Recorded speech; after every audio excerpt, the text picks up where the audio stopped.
would like to ask a question, please raise your hand or membership card. I'm going to go to a very quick member in the middle. Yes, yeah, let's see. Would you like to?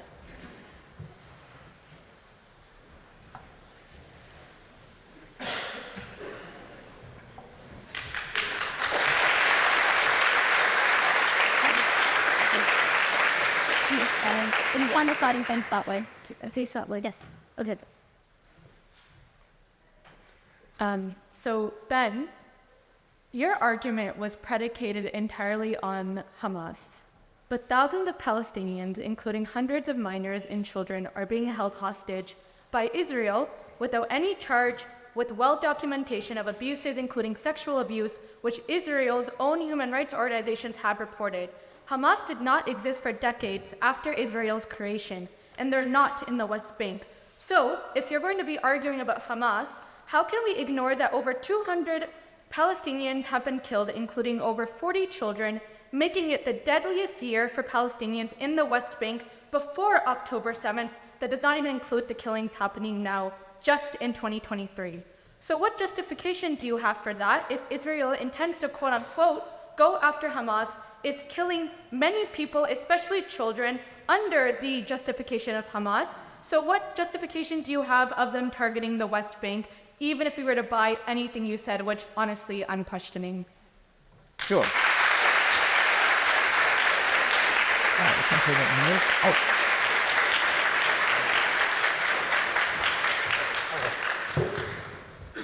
So the casualties that have been incurred in the West Bank are prior to October 7th largely. There have been many since October 7th because there have been many conflagrations between the IDF and the Palestinian Authority and Islamic Jihad members in the West Bank. There's significant violence over the course of the early part of this year. There's a breakaway group from the Palestinian Authority.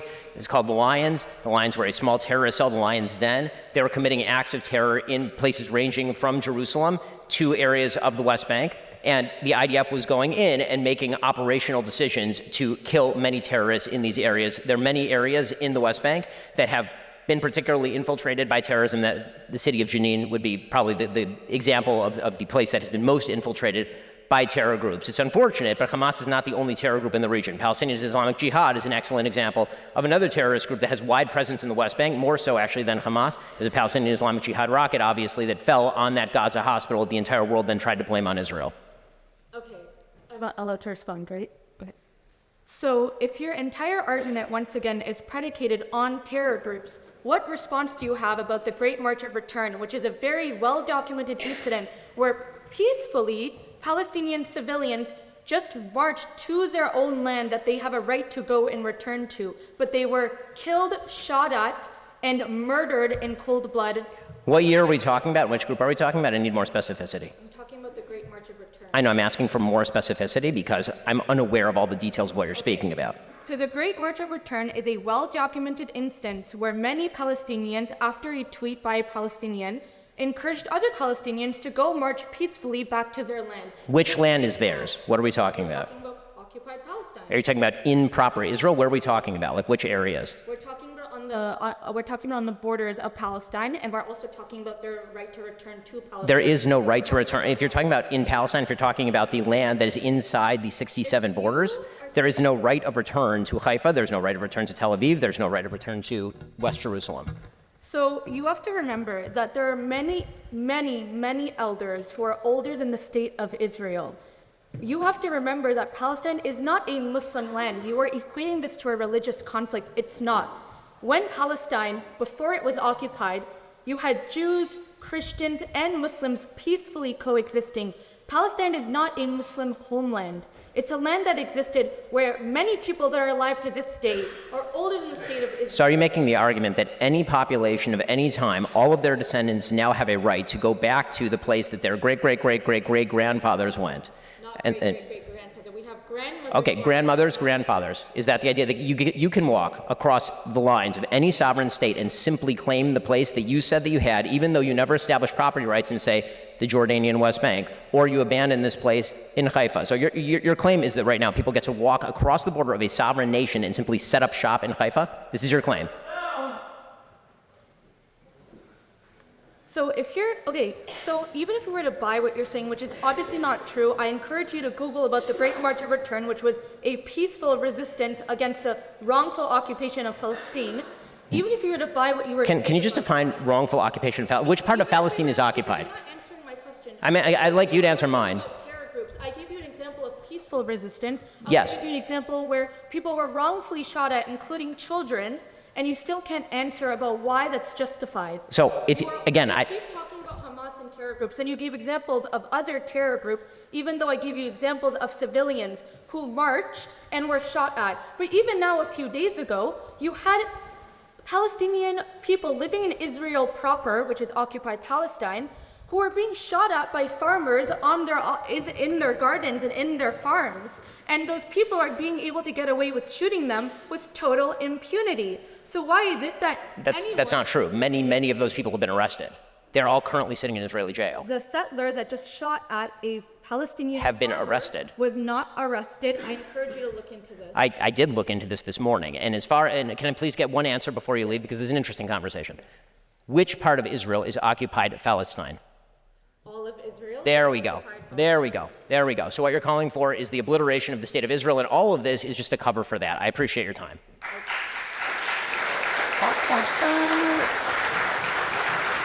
And now, like, very cutting treasure. Thank you, and may I first say thank you for coming to speak at the Oxford Union this evening. It's a real pleasure. I'm a theology student myself, and I was wondering, how do you reconcile your conservative political views? Say into the microphone. Sorry, yes. Yeah. How do you reconcile your conservative political views with the religious values of compassion and your own Jewish faith?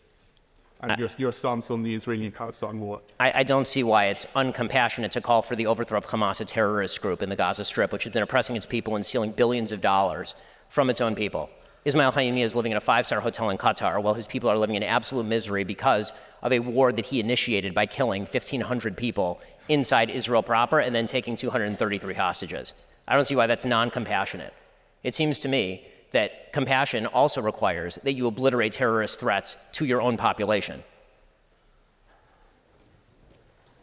Thank you. I'll go to the member in the corner here.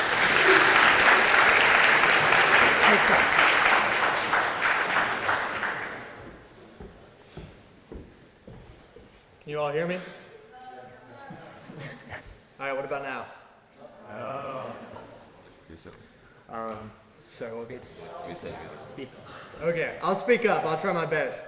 Hello, Ben. It's good to see you. I've been watching you since 2015. You started my conservative journey, and here we are. I saw, unfortunately, you had to bring some pretty gruesome photos, and I have to say I hope those photos aren't real, and I have my doubts because recently you posted an AI-generated image of a charred infant corpse. No, I didn't. That is a lie. That is untrue. It was not an AI photo. It was not an AI photo. It was distributed by the Israeli government and the Prime Minister of Israel. It was verified by the United States government. That fake community note that said that it was an AI-generated photo was in fact taken down by Twitter because it was a fake community note. That is unfortunately not an AI-generated photo. I wish it were. It was a baby obliterated beyond recognition because it had been burned to death.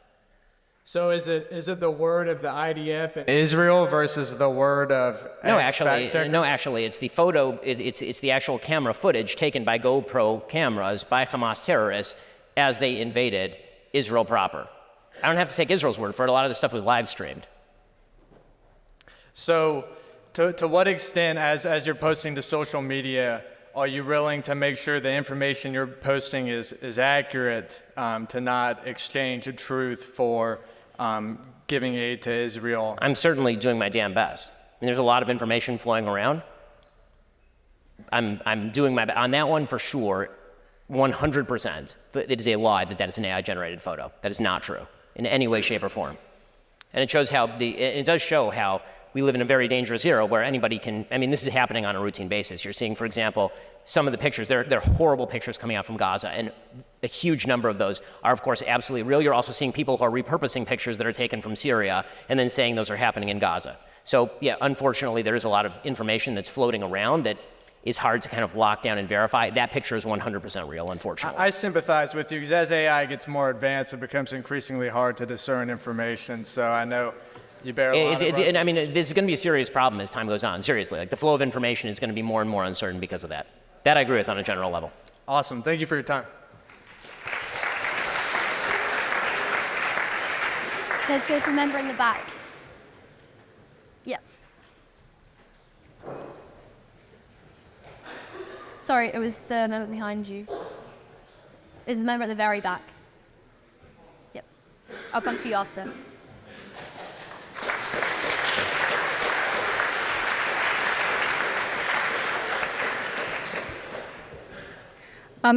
Hi. If Israel is justified in killing civilians because of the acts of terror committed by Hamas, why isn't Hamas justified in doing what it did? Because Israel is keeping 13,000 children. It has tried them in military courts. Since the establishment of Israel, 55,000 Palestinian homes have been bulldozed. So why isn't Hamas justified in doing what it did if we use your logic? So I'm going to answer your question, then I'm going to ask you a question if you don't mind. Is that all right? So my answer is that Israel would not be justified in killing Palestinian civilians because of the actions of terrorists. Israel would be justified in attempting to kill terrorists, and civilian casualties are a cost of war.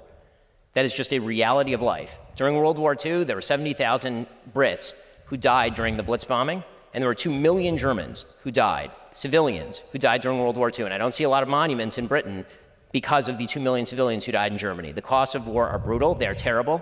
They're horrifying. There's a vast difference in moral scope between deliberately going into a civilian area and murdering everyone you can find and trying to kill a terrorist who is deliberately hiding beneath a civilian area, hiding their rockets in civilian areas, starving their own people. There is a vast difference. Okay, so now I get to ask my question, if you don't mind. So my question is, do you believe that there is a moral difference between Hamas going into, for example, Kfar Aza and murdering entire families, and Israel attempting to target terrorists and accidentally hitting civilians? Israel is effectively doing the same because Gaza is the most densely populated region in the world. There are 15,000 people per square mile. So does Hamas get Over immunity half because of the they're there? So population's Hamas gets children. immunity. So Israel has killed 3,500 children in the past 3 weeks. That's more children. That's more children than have died in conflicts around the world in each of the last 4 years. So just to be clear, your logic is that if you're a terrorist group located in a densely populated community and you hide behind civilians, you are now immune. Where are the children meant to go? So you're immune. Okay. That's Where a are they violation of meant the to go? Geneva Conventions, but okay. You're now immune. Your logic is that if you're a Hamas terrorist... Since 2005, 23 out of every 24 conflict deaths have been Palestinian. I don't see any moral equivalency there. It's clearly unjust what the IDF has been doing to the Palestinians because there's a vast disparity between the number of Palestinians being killed and the number of Israelis. I mean, I would certainly hope that Israel is killing more Hamas This isn't members. a conflict. This isn't a conflict. This is one-sided ethnic cleansing. So, again, I'm just asking you, if based on the numbers, more Germans died than Brits in World War II, did that mean that the British were wrong in World War II? Because they did. Many more Germans died than Brits. Based on the numbers, does that mean that Britain was wrong in World War II? Britain wasn't bombing civilians.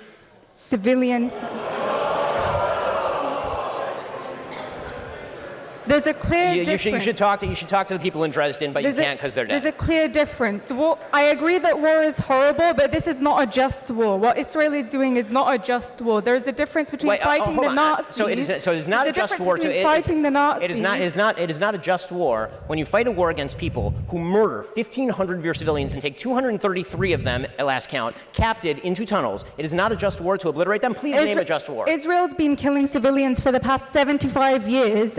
And there was no headlines about it, and nobody said that the Palestinians were Israel justified does not purposefully kill retaliating. Civilians. Palestinian terrorists do. Israel has not purposefully If Israel killed put down its civilians. Are you guns willing tomorrow, to stand by that statement? If Israel put down its guns tomorrow, there would be a second Holocaust. If the Palestinians put down their guns tomorrow, there would be a Palestinian state. That is the reality. And let me ask you this. There would not be a Palestinian settlement. I'm going to ask you. I'm just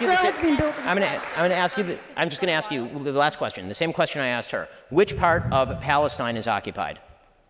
the entirety of Palestine. There But we go. I'm not Thank you calling once for again. the destruction of Jews. I I'm appreciate calling- you expressing your full genocidal Why- intent for the Jewish people living between the river. Why and is it genocidal to call for a state that is not apartheid? You can have a state where all citizens have equal rights, Jews and Muslims. I'm sure that's going to go That's amazingly not genocidal. under the same people who are governing the Gaza Strip, where currently Order. 0 Jews In the live. interest of time, can we move on to the next question, please? Let's go to... I think the member in the green jumper. Yeah. Oh, sorry, I thought it was green. Yeah. Yep. You.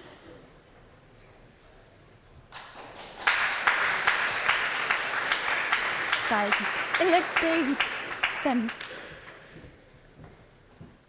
Ben, it's an absolute displeasure to see me standing. Well, it's absolute. I will get to my question, however. Thank you for coming anyway. My displeasure. Now, I'll repeat the question that I sought to ask you. You have recently been discussing a lot about the history of the occupation of Palestine. I will call it that. I know you will oppose that, but I will call it that. The occupation of Palestine. The whole thing, right? Just to be clear? The entirety of Palestine. Thank you. You may accuse me of genocide if you wish. That is not my position. Sure. And I will, but go ahead. Anyway, so the point about the occupation of Palestine, you have released multiple videos. You have essentially made yourself the cheerleader of Israel in a lot of sort of Western media spaces. So I watched some of your videos about the conflict, and I found a number of inaccuracies. First of all, you describe in 1920, you refer to Jordan as part of Palestine historically. That has never been the case. There has never been a state of Jordan. British Mandate Palestine, yes. That is still not the case. Jordan has never been part or considered part of Palestine. The only time that Jordan has been considered adjacent to Palestine is part of sort of biblical mythology where Transjordan was a reason. That's wildly inaccurate. The That is British factually true. Mandate had a mandate over Please all let of me Palestine, continue. and then they separated off Transjordan and handed it to the Hashemite Kingdom of Jordan. You will get your chance to reply. Let me finish. Now, the second point that you have phrased constantly and consistently, and it's quite a popular Zionist talking point, is the fact that the Arabs have rejected peace every time it was offered to them. Now, I would like, of course, there's been multiple times where peace has been offered, so let's discuss some of them. The Peel Commission. The Peel Commission entailed expelling multiple Arab families and multiple Arab communities, largely agrarian, from the land in order to create a Jewish state under a colonial authority. Now, I understand, of course, you are a Zionist, so you believe that's desirable. But for the Palestinian farmers, I can imagine they would not have enjoyed that. Number two, you mention that that after 1948, the Arabs had the chance to negotiate and make peace with Israel. Apart from the fact that in 1956, Israel invaded the Sinai in Egypt, unprovoked, purely due to the fact that President Nasser nationalized the Suez Canal. Then you claim that the 1967 war was a war of extermination. But if you will read any trusted and respected historian over the 1967 war, and perhaps you may even decide to read some of the books of Moshe Dayan about the actual conflict, where he describes that Israel actually provoked the conflict and there was no chance of the extermination of Israel. Then you claim that the 1973 war was a war of the destruction of Israel once again, which it was not. It was actually the reclaiming of the Sinai and the Golan Heights, which Israel has illegally occupied. So, you have lied multiple times. I can continue if you would wish, but I would like to ask you the question. When you lie, do you feel shame? Okay, so.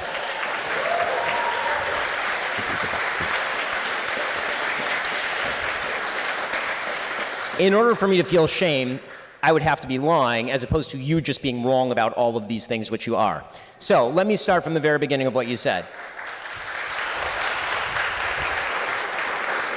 Let's try to go through the calendar. British Mandate Palestine was ruled by the British. They carved off Transjordan in 1920, and Transjordan was made into Transjordan with the Hashemite Kingdom, which, by the way, is not domestic to the actual area of Jordan. So if you're talking about a colonial outpost, Jordan would be it, since the Hashemite Kingdom has nothing to do with the actual Palestinian Arabs who are living in Transjordan. Talking about the Peel Commission. If the idea is that there would have to be a separation of populations in order to effectuate a two-state solution, which you deny, then I was right. Of course there was a deal on the table. The Jews accepted it. The Arabs rejected it. So you didn't did not actually David undermine my Ben-Gurion case. in You his claim there should be no deal in the David first place. Ben-Gurion in his diary states. Hold on. I listened to your whole bullshit history for like 5 minutes here, so at least let me respond to it.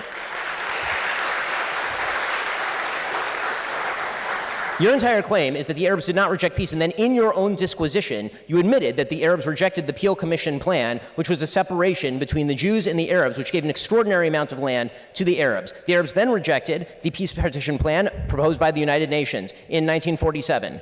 They then proceeded to reject the Oslo Accords in 93. After that, they rejected the Wye River Accords in 98. They rejected Ehud Barak's very generous offer in 2000. They rejected Olmert's very generous offer in 2008. Every single peace deal that has been proposed by Israel or anyone else has been rejected by the Arabs for a very simple reason, which was the very first question I asked you.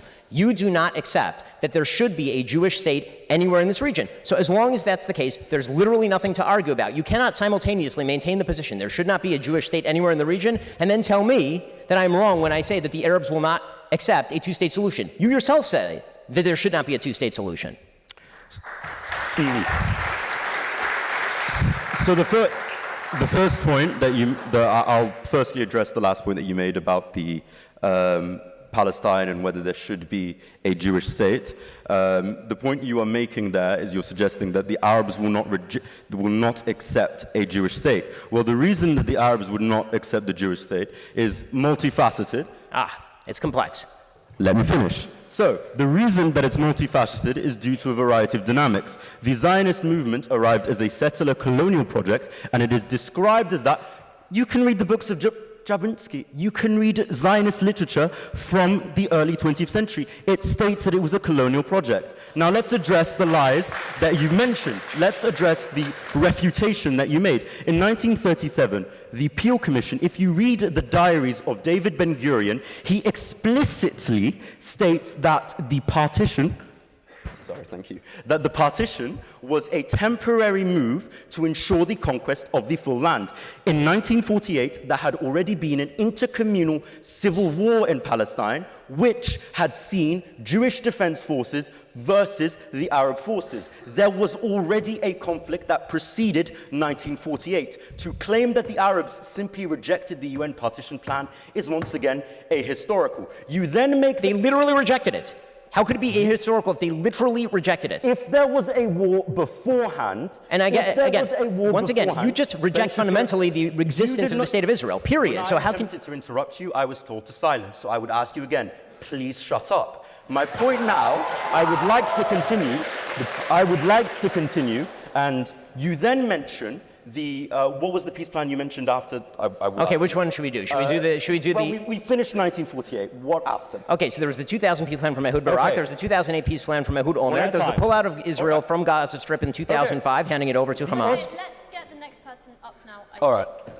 Thank you very much.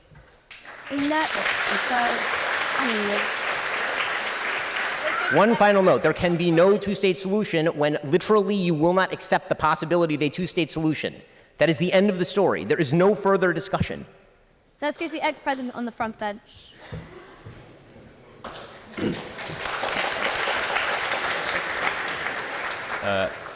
Thank you, Ben. I'm not going to ask any questions about Israel-Palestine, but I wanted to ask something about what you touched on in your opening remarks. You said that the reason you feel called to speak out, one of the reasons you feel called to speak out about what's going on in Gaza at the moment, is that you think that it is a question about the West standing up for its values and asserting its identity and knowing what it is. I put to you that perhaps the reason that is so controversial, and you saw 100,000 people marching in London on Saturday before that, etc., is that the West, or many countries in the West, no longer have a sort of common sense of what they are as nation states and therefore what they should stand for.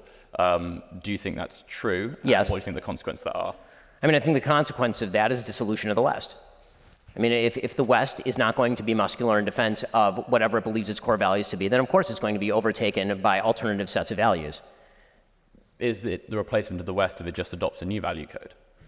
Yes. I mean, if the West is to mean anything other than a location, it's going to have to mean a set of values. And those values traditionally in Britain have meant things like classical liberalism. They've meant things like freedom of religious worship. These are all aspects of the now Anglo-American system. that have been adopted across the pond as well. And when those values fall away, what you end up with is a morally relativistic state that cannot stand up for its own values and has no reason to continue. So do you think that collapse of a communal moral code is now inevitable? Not at all. I don't. In fact, I think that there is going to be quite a backlash to the insane self-blinding that has taken place by the West. This belief that everybody is at root thinking the same sorts of thing and engaging in the same sort of incentive structure. I do not think that that is the case. I don't think the West always believed that. This is not to say the West is perfect, that the West hasn't made enormous and horrifying mistakes. The West certainly has. But the West value system is certainly better than the other value systems that have been made available to the planet over the course of the last couple of centuries. I'm sure you'd agree with me in that the foundation of a lot of the moral code of the West is sort of Judeo-Christian. Do you think that mass secularization post the Second World War, at least in the United Kingdom, it's been much more delayed in the United States? Yes. I mean, I think that the religious Judeo-Christian values that have been brought into the secular world by a diverse society, and then sort of secularized in terms of the way they've been embedded in our laws. Yes, I mean, I think a lot of the Enlightenment values that originally had their roots in Judeo-Christian culture, I think those are beginning to wear away. I think that we're suffering from what one author called the cut flower syndrome, that if the idea is that Judeo-Christian values have to undergird a system of Western liberalism where there has to be a common agreement in terms of the things that we hold dear and the kind of good that we hold as the highest good in order for there to be room to stick and move within that good and toleration of minorities and the marginalized within that same framework. It has to be an agreed upon framework. When you cut that off from its fundamental religious roots, it's very difficult for the flowers to survive. They can survive for a little while in water, but eventually they wither. So if you don't think, can I ask one more question very quickly? Fine. Thank you. If you don't think then that the loss of a common moral code is inevitable, do you therefore think you'll see massive, rapid desecularization of the West? I think that you will see that. I do think that you're going to see people seeking community. I think that we've seen extraordinary isolation of people, atomization of people. This is particularly true during COVID, and I think people are seeking a sense of community. I think, unfortunately, many people are seeking community in political movements, which is quite dangerous. Atomized individuals tend to band together in revolutionary movements, but I think the substitute for that would be to re-engage with a lot of the local and important institutions that used to provide the foundation for a happy life for people, and those traditionally were family, church, synagogue, mosque. Right? I mean, those would be the things that people engage in. Thank you. Let's go to the next group. So it's on the member to the right. Yep. Yep. Good. Yeah, yeah. Thank you very much for being here. I wanted to ask you a question about the American political climate. So your analysis of the previous two American presidential elections and your forecast for the upcoming 2024 election is that the candidate against whom the election is a referendum will lose. Do you think this is an inevitable consequence of America's two-party political system or just a recent trend caused by the nature of candidates offered to the American electorate? No, I think it's probably an inevitable consequence of a two-party trend. I think it's very difficult to think of a presidential election that was a positive referendum on the candidate. Probably the last one in America was 2008, where people positively voted for Barack Obama because they thought of him as a transformative figure. But that's a rarity. The usual nature of politics is sort of negative in orientation. And so I don't think there's anything unnatural about that. My only call has been that both parties should nominate somebody who's sane. First party to rationality in the United States is likely to win. Unfortunately, we have on the one hand a geriatric doctrine, and on the other hand we have Donald Trump. So it's the American people chooses its own candidates, and as H.L. Mencken said, the democracy is the theory that you ought to get what you deserve. The American people are about to get what they deserve, good and hard. So that is what it is. So on that note, do you think that the states would benefit from a stronger third party like we have in the UK or in Canada, for example? I don't think that the system lends itself to it very well because, again, it's not a parliamentary democracy. I mean, the idea in the United States is very much built around this sort of binary two-party system. It's very difficult for a third party to make serious inroads. What we have seen over the past few years, it's a lot easier to take over one of the major parties. Right? Trump effectively took over the Republican Party from the inside and changed it around himself. And you can see something similar that could easily happen inside the Democratic Party. Actually, Bernie Sanders has been quite successful at moving the Democratic Party significantly further to the left than it was even 10 or 15 years ago. Okay, thank you very much. Thank you. Let's go to the member in the right hand here. Yeah.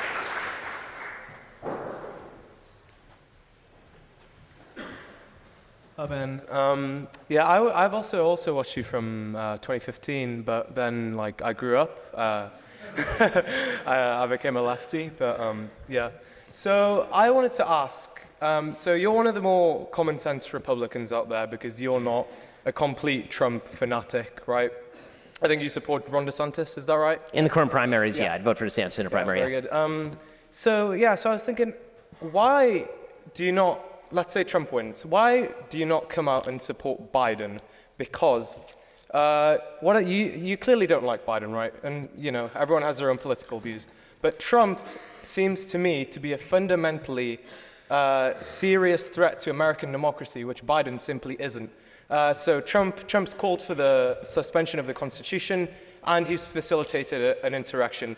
Biden's done neither of those things. He's been fairly milquetoast president. So why don't you endorse Biden? So I disagree with some of the premises of the question. So number one, as far as Donald Trump being a serious danger to democracy, I think in the best of his imaginations, he probably would be in many ways. But this constitutional system is extremely durable. January 6th was not, in fact, a serious threat to American democracy. It was a serious threat to American order. It was not a serious threat to American democracy. There was no point in time on January 6th where there was a real possibility that a military coup had been launched and Donald Trump would retain the presidency after January 6th. It just was not going to happen. So the institutions of the United States and the legal institutions remain quite strong, and we're able to hem in whatever Donald Trump's peculiar desires are on the one hand. On the other hand, there are different types of threats to democracy. So Joe Biden, for example, has used the power of the executive branch in new and exorbitant ways. Most obviously, for example, when he tried to use OSHA, which is the Occupational Safety Administration, he tried to use that to cram down, for example,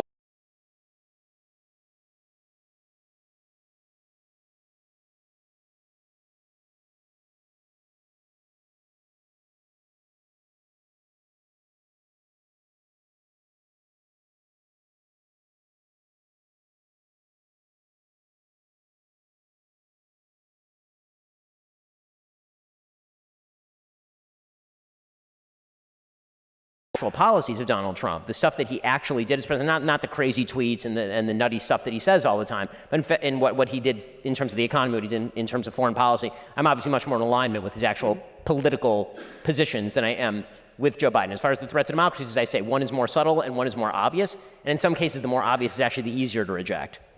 Well, I don't know. This position seems quite strange to me because you've essentially conceded that Trump does not believe in American democracy. He doesn't believe in American institutions. But I think he believes in Trump and pretty much nothing else. Yes, I think he believes in Donald Trump and not much else. Yeah, precisely. But okay, sure, he might not be able to create the Trump dictatorship, but is it really healthy for a democracy to have a leader in charge who does not believe in any of America's institutions? Say what you like about Biden, but he is proudly American. He believes in the institutions of America. Surely you should support him over this egomaniac. Well, I mean, I don't think he actually believes in some of the institutions. I mean, he's attacked the Supreme Court would be a good example. He's attacked the Supreme Court with alacrity in the aftermath of the overruling of Roe versus Wade, for example. His party has talked about packing the Supreme Court. When it comes to the use of He's not packing it, though. His party has talked about it, right? You're right, he has not. And Donald Trump talked about a lot of stuff, and that hasn't materialized either. So again, would I prefer that all of these candidates go away? Absolutely. I prefer all of these candidates go away. This is why I say first party to sanity wins. Okay, I mean, that's fair enough. I think that position is very untenable, but I'll leave it at that. Thank you. I think we'll take one final question, one final person before we wrap up. Let's go to the member in the front here. Hi, Ben. So good to have you. I wanted to go back to the current conflict, and I was wondering, given that obviously there's one side which does have a respect for human rights, as you pointed out, they try to go about their response. Israel tries to go about their response in in the best way possible. At least I would argue. And you've got another side that has a fundamentally different alignment of values that does not have regard for the civilian lives. And in purely practical terms, that makes it quite difficult to wage war in a civilized way, as far as you can say that. So in terms of perhaps drawing a potential, I don't want to call it path to victory, but a path to defeating Hamas, but reconciling that with our values and, killing as few civilians as we can. And I understand that you know Benjamin Netanyahu and so on. So could you draw a possible sort of realistic path to victory that might reconcile? So I'm not privy to the sort of military planning of the Israeli administration. I'm not in their security councils. What I will say is that any position that Israel takes that does not end with Hamas off the board is going to be extraordinarily dangerous for the future of the state of Israel. So that is the end goal. Everybody understands that to be the end goal. It's dangerous not only because Hamas has proved itself to be significantly more dangerous than everybody assessed Hamas to be, but also because that leads to a perception of Israeli military weakness and inability to protect its own citizens that leads other groups, including in the West Bank and also in the northern border by Hezbollah, to get involved. And that's incredibly, incredibly dangerous. So is there a best of all possible worlds? Yeah, the best of all possible worlds is for Hamas to surrender, as I think everybody of good heart should agree at this point. If you don't agree that Hamas should surrender, I doubt why. I have some serious questions about why. That again, very difficult for me to find any reason other than Jew hatred why you wouldn't want Hamas to, even for the sake of Palestinians, why you wouldn't want Hamas to go. That would be the most obvious bill. Is Hamas going to do that? Probably not, which means that it's in everybody's interest, or should be in everybody's interest, to depose Hamas as quickly and easily as possible. They've made it incredibly difficult. Obviously, the tunnel system, they have some 300 miles of tunnel underneath the ground. They've stolen billions of dollars in order to pursue that. They've built up resources under there. It's going to be a slog. It's going to take a lot longer than people think it's going to take. And it's going to cost, by the end of this, it's going to cost a lot of Israeli soldiers' lives, because they're going to have to attempt to go into serious urban terrain and wage this war. So I wish I saw a good way out. I don't see a good way out. I think people, there are a lot of happy solutions that we tend to think about in the West, but very few of them tend to materialize in war. I suppose such are the realities of war. And I just wanted to say on a personal note, as a citizen of the Czech Republic, I think we stand very firmly with Israel. I appreciate that. History of doing so, and I hope everything is resolved as quickly as possible. And through your personal connection as well, I wish you the best of luck. Thank you very much.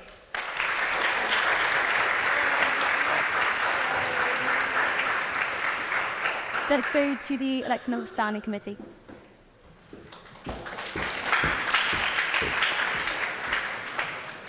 Hello. So you have expressed pro-life sentiments before. How can you, so when women from low-income backgrounds, often in places where abortions are illegal. I've lived in a country where abortion's been illegal. They go, and people from low-income backgrounds are the ones who have to do unsafe abortions at home, who have to go into in backstreet vendors' places. How can you justify this as being safe for women to have just safety of women's health and women's rights?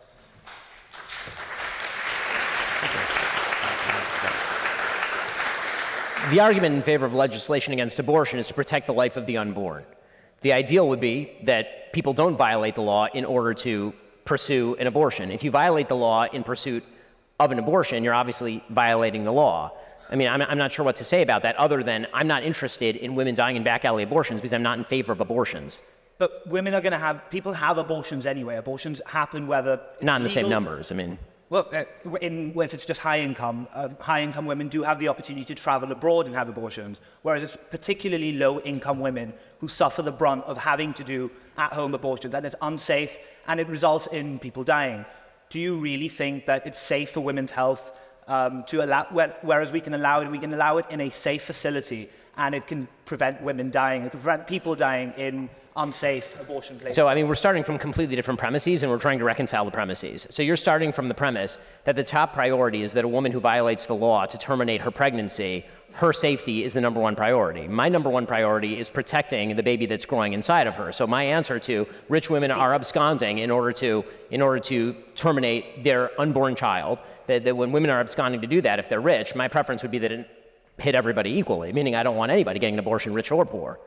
So as far as the second follow-on effect of that, obviously any law is going to have horrible downsides. That's true of literally every law. But the question is, when you're making a law with regard to, say, abortion, what are you attempting to prohibit, and how many lives are you preserving in the process of doing that? Abortions are going to happen anyway. Well, I mean, I understand that argument, but the fact is that when you make it significantly more difficult to get an abortion, fewer people get abortions. I mean, that's the entire purpose of having a law against abortion. That's why people, presumably, who are pro-choice don't want there to be laws against abortion. Yeah, mostly don't want people to have laws against abortion lots of the time so that people can, have them in a safe environment. But have them at all is sort of the first part of the sentence, right? Yes. Yeah. Thank you. Thank you. We don't have very long left, so just before we wrap up, I wanted to ask two final questions. One of them is, this didn't come up yet in the interview, but you've been quite vocal in your criticisms of the Black Lives Matter movement stating that all lives matter. But throughout this interview, you have not equally defended Palestinian lives, the civilian Palestinian lives, in the way that you have Israeli civilian lives. So when it comes to Israel-Palestine, do all lives not matter then? So first off, it's a wild mischaracterization of a position that I've obviously expressed to you. You literally asked me, do I value Palestinian lives the same way I value Jewish lives? And I said, yes, I don't believe that the act of evil in targeting a Jewish child is the same as a military attempting to target a terrorist who's hiding behind a baby. So don't mistake the position, please. When it comes to the all lives matter position, of course I believe that all lives matter. My fundamental disagreement with Black Lives Matter is I don't agree with their premise. Their premise is that black people in the United States are being uniquely targeted by law enforcement for murder, and I don't think that the statistics prove that. I don't think the evidence is there for that. So I don't agree with the fundamental premise of the Black Lives Matter movement. Not that I don't believe that black lives don't matter. Of course black lives matter. They matter exactly the same amount as every other human life. But again, there's I think, a willful attempt to misinterpret my position on some of these issues. Okay, thank you. And one question that we ask all of our guests who come here, if you could leave our members with one thing to think about, what would it be? I mean, I think that tonight, the thing that I would leave with is the same thing that I came in with, which is that there are certain values that are worth protecting. There are certain values that are worth protecting. And one of those values is the value of understanding, the value of understanding clear moral differentiation, which obviously has been completely obscured. I think tonight we've seen some evidence of people obscuring some clear moral differentiation between the targeted burning of babies in their homes in front of their mothers by shoving them in an oven and people attempting to kill terrorists who are themselves putting civilians in harm's way in violation of the rules of war and the Geneva Conventions. And if you're one of the people who's making this sort of moral equivalence, I ask for you to check your own heart. And if you're one of the people who's watching people make this moral equivalence and being convinced by the supposed complexity of the issue, I ask for you to check your brain. Thank you.